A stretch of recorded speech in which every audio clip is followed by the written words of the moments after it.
Hey everyone, Craig Williams here, back with another video. In this video I'm going to teach you guys a little bit about, it's kind of resampling, but it's also how to get that sort of old school 90s house vibe from pianos and stuff like that into your own tracks by resampling yourself instead of taking samples off records and stuff like that.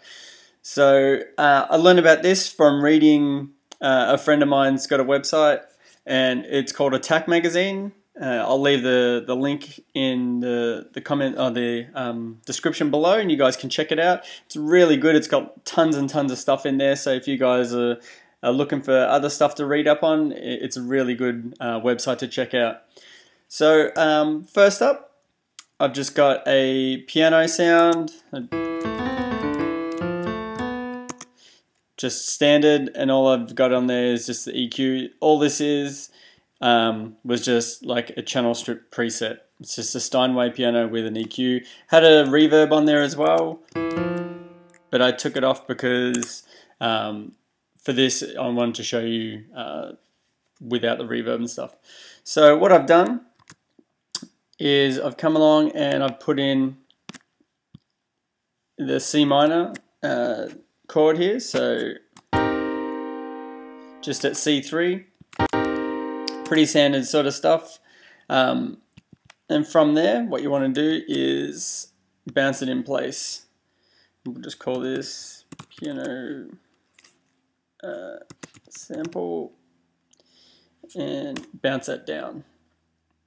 So this is the sample we've got now, so if you play it, it's exactly the same as. So this technique's also good if you're not really familiar with chords and stuff like that. You can use it if you're more of like a sort of a one finger piano player.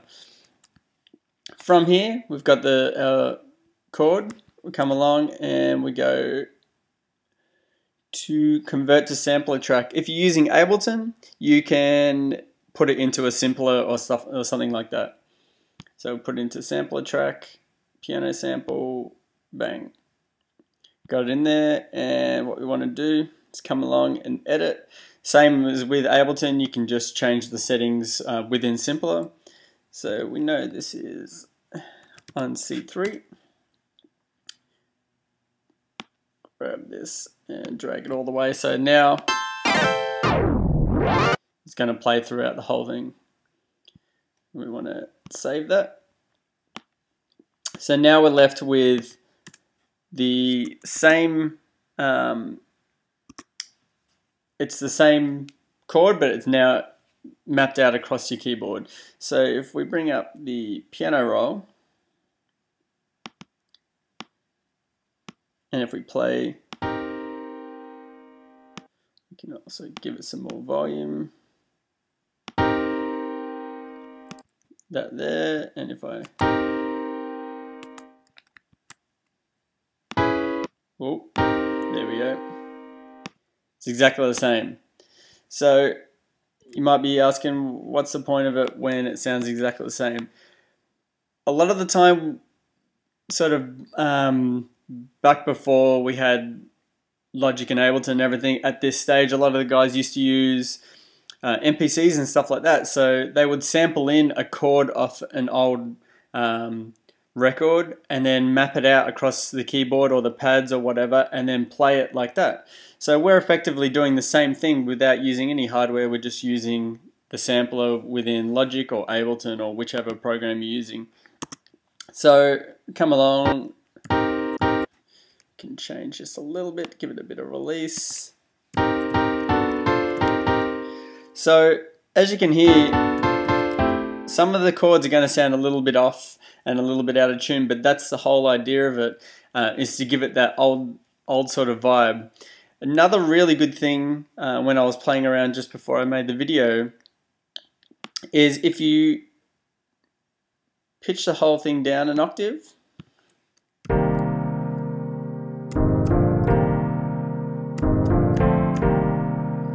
you get a totally different sound, which is something that is really cool. It's like a little happy mistake. So if we'll come along, and this is the original sample, so, and if we pitch that down an octave,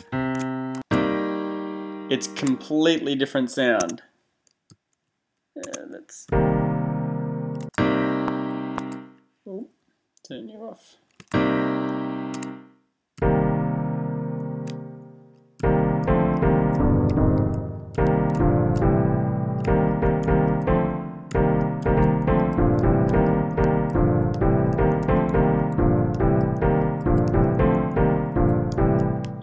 So as you can hear there, it's a completely different sound. And you can also use a variety of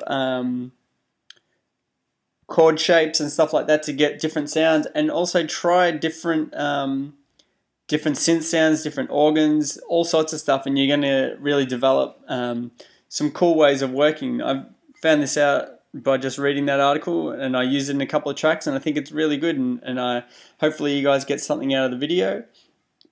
I know I've gone through kind of quick, kind of short on time, but if you've got any questions, feel free to leave comments below, and don't forget to subscribe, and don't forget to head over to Facebook page, give it a like, and also SoundCloud, Twitter, and all those other things.